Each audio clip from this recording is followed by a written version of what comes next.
Hello दोस्तों, आज की कहानी है प्यार की जीत। रोहन बदहादसा अस्पताल के ऑपरेशन थिएटर के बाहर चहलकदमी कर रहा था। ऑपरेशन थिएटर की रेड लाइट्स उसे चिढ़ा रही थी। पिछले 3 घंटे से सोनिया ऑपरेशन थिएटर के अंदर थी। अकेले रोहन की घबराहट बढ़ती ही जा रही थी। कभी वह सोनिया की सलामती के लिए भगवान से प्रार्थना करता, कभी ऑपरेशन थिएटर की लाइट की तरफ देखता, कभी घड़ी की तरफ देखता। तभी रोहन की नज़र सामने से आती सोनिया की मम्मी जया जी पर पड़ी। जया जी की मानसिक मजबूती उनके व्यक्तित्व से ही झलकती थी। वक्त के थपेड़ों ने उन्हें हर परिस्थिति को धैर्य से संभालना सीख दिया था। उनके स्वयं के मन के समंदर के भीतर बाहरी तूफान आया हुआ था, लेकिन चिंता की लहरें उनके साहस के किनारों को हिला नहीं पा रही थी। रोहन के फोन के बाद से अब तक उन्होंने अपने आप को संभाल रखा था। वह अच्छे से जानते थे कि अगर वह जरा भी बिखरी तो रोहन और सोनिया को कौन समेटेगा। उधर अब तक रोहन अपने आप को जैसे तैसे संभाल रखा था, लेकिन जया जी पर नजर पड़ते ही रोहन के सब्र का बांध टूट गया और वो बिलख बिलख कर रोने लगा। रोहन बेटा, फिक्र मत करो, सब ठीक हो जाएगा। जया जी रोहन को दिलासा देने लगी। जया जी की इकलौती बेटी सोनिया जीवन और मृत्यु के मध्य झूल रही थी।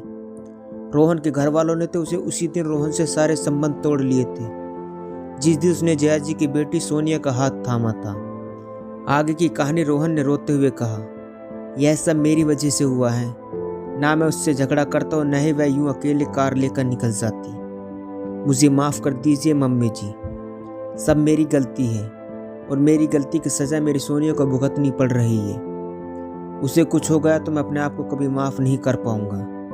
जया जी ने रोहन के कंधे पर हाथ रखते हुए कहा, धीरज रखो रोहन बेटा, सब ठीक होगा। यूं अपने आप को कोसना बंद करो।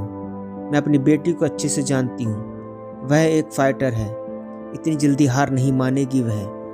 उसे कुछ नहीं होगा, वह बिल्कुल ठीक हो जाएगी। तुम बिल्कुल चिंता मत करो।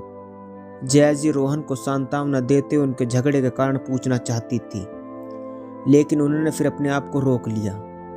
वे एक सुलझी हुई महिला थी। वह जानती थी यह दामाद और बेटी के बीच की बात है और अगर सही लगा तो रोहन खुद ही बता देगा। उनका ऐसा सोचना बिल्कुल सही साबित हुआ। रोहन ने अपने आप को संभालते हुए कहा, आज सोनिया फिर वही सब बातें लेकर जिद पर अड़ गई थी। आज फिर उसने माँ बाबूजी के पास जाकर माफ़ी मांगने की बात कही। न जाने कैसे पर उसके दिल में यह बात घर कर गई कि जब तक माँ बाबूजी हमें अपना न लेते तब तक वह खुद संतान के सुख से वंचित रहेगी। मैंने उसे बहुत समझाया कि अभी तो हमारी शादी को सिर्फ 4 ही तो वर्ष हुए हैं। भगवान ने चाहा तो ज़रूर हमारे यहाँ भी बच्चे की किलकारियाँ सुनाई देंगी। लेकिन वो कहने लगी, माँ बाबूजी का दिल दुखाया है हमने, उनके आशीर्वाद से अभी तक वंचित है हम।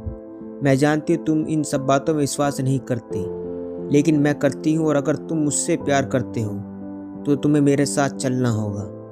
रोहन ने जया जी की ओर देखते हुए आगे कहा, मम्मी जी आप तो जानती हैं ना, जब पिछली बार ऐसी सोनिया की जिद के आगे मजबूर होकर हम दोनों घर गए थे तब बाबूजी ने कितनी कड़वी बातें कही थी हमसे।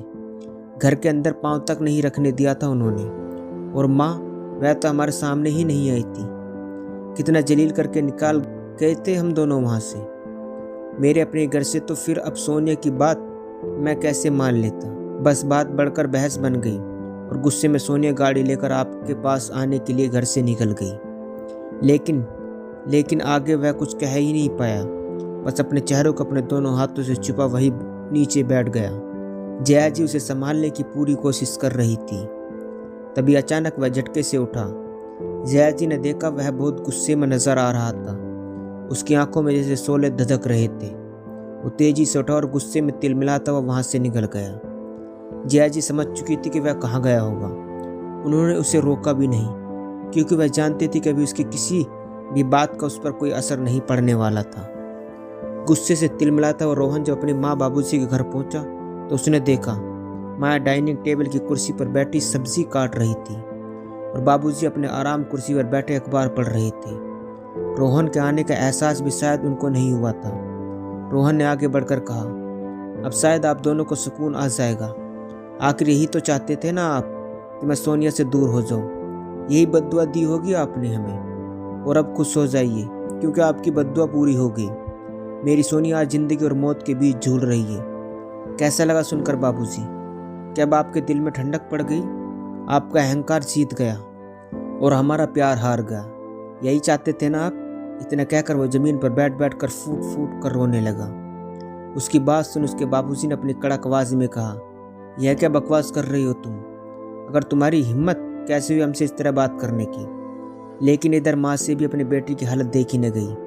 उन्होंने अपने बेटे के पास जाते हुए कहा, बेटा क्या हुआ है बहू को? उन्हें इस तरह रोहन के पास जाते देख बाबूजी ने फिर अपनी कड़क आवाज में कहा, सावित्री। लेकिन इस बार रोहन की माँ ने वह किया जो आज तक उन्होंने कभी नहीं किया था।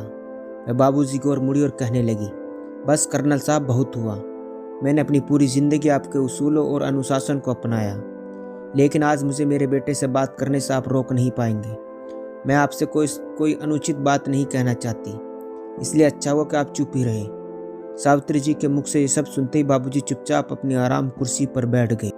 कभी कभी कुछ सीधी सरल सी बातें भी इंसान को अंदर तक आहत कर जाती है। आज सावित्री जी की सीधी बात ने उन्हें भी अंदर तक हिला दिया था। सावित्री जी ने अपने बेटे के चेहरे को दोनों हाथों में लेते हुए फिर पूछा, बेटा क्या हुआ है बहू को? रोहन ने उनकी ओर गुस्से से देखते हुए कहा, बहू, आपने उसे अपनी बहू माना ही कब था? आप किस मुँह से उसे बहू कह सकती हैं माँ? हमने क्या चाहा था? बस आप दोनों का आशीर्वाद और प्यार। वह भी आप लोग हमें नहीं दे पाए। जानती हूँ माँ, आज उसकी हालत आपकी वजह से है। वह आपके पास आने की जिद में यह एक्सटेंड कर बैठी। वह सोचती है जब तक आप दोनों उसे अपना नहीं लेंगे तब तक कोई खुशी नहीं मिल सकती उसे।